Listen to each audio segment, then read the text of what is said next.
What's up YouTube? Welcome back to the channel. Now today's video I'm going to give you some top tips on how to choose a new motorcycle.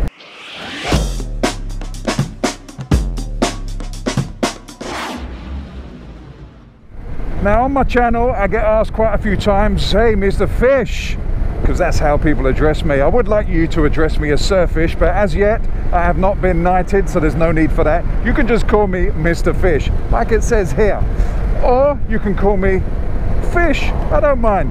People ask me, what's the best type of bike for me? Give me some advice, point us in the right direction of what bike I should buy. There's a little bit of a problem with this, so what I want to do is give you some tips on how to choose the new bike of your dreams. It can be used, it can be new, but these are basically some tips. These are my opinions. These are not set in stone. If you follow them and you get the wrong bike, it's still your own fault. Anyway, let's crack on. Should we call it a top 5? Let's see if I can think of 5. Budget. What sort of budget do you have? Now on a new bike this is pretty straightforward, even though remember you can get deals on bikes, so if you've got a budget say of £5,000 you might be able to look slightly above that just so you can do a little bit of a deal and get it for £5,000. And remember, always strike for a deal. If your local dealer won't do you a deal, go to another one, see what they say. It might be the fact that a new bike has just come out and no manufacturer is doing a discount on that bike. In that case you might just have to swallow your pride and pay the full price for the bike. But if you wait a couple of months you can see how the bike sells. If it's not selling that well you can always do a little bit of a deal on it. Never rule a deal out. And when it comes to budget on a used bike, you have to budget in repair costs, things you need to do to the bike, because for example, if you've only got, let's just pick a number out of the sky, £3,000, and you want to buy a GSXR 750, now you're going to have to go back some years to get one for that price. Chances are it's not going to be in the greatest condition, so remember to put in your budget repair costs and things you need to do to make it roadworthy or up to your standards. Chances are, being an old bike, it's going to need a little bit more TLC as well. You're going to have to look after it, so things are going to go wrong. It doesn't have a warranty, so bits and bobs may need replacing over a period of time that's a lot closer to when you buy the bike than the new bike will. So bear that in mind. Sometimes the bike you dream of is not going to be within your budget. If you're great in the garage and you can work with spanners, it's probably not too much of an issue. But if you're like me, just want to get on and ride, that's probably not the way to look at a bike. Right, tip number 2. And this is all about you guys. What is your body shape? Are you tall? Are you short? Do you have long legs? Do you have long arms? Do you have short arms? Do you have short legs? Are you huge? Are you skinny? I think you get where I'm going with this. Body shape. Now, your body shape will not necessarily suit all bikes. For example, if I was 5'1", I wouldn't have chosen this bike. I'm 6'2", and this bike suits me. I like taller bikes because I'm a taller person, and I like a bit of room. I like big bikes. So this is what suits me.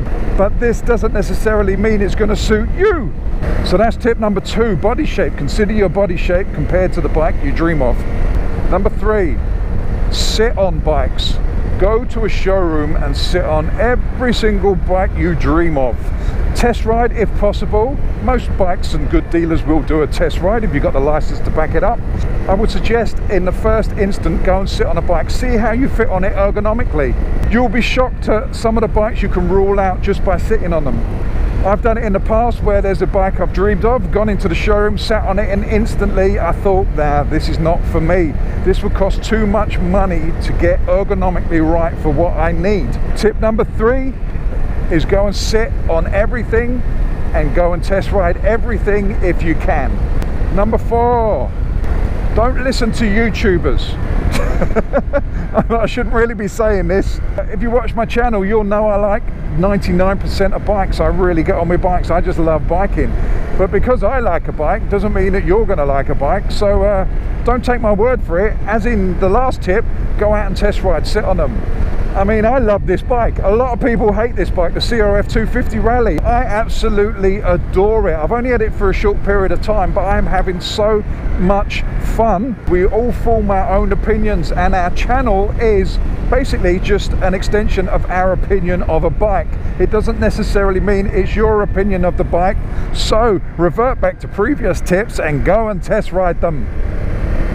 What a stunning view. You gotta love Box Hill in the sunshine. Right, number 5. Let's see if I can make this top 5, because that's always good for views.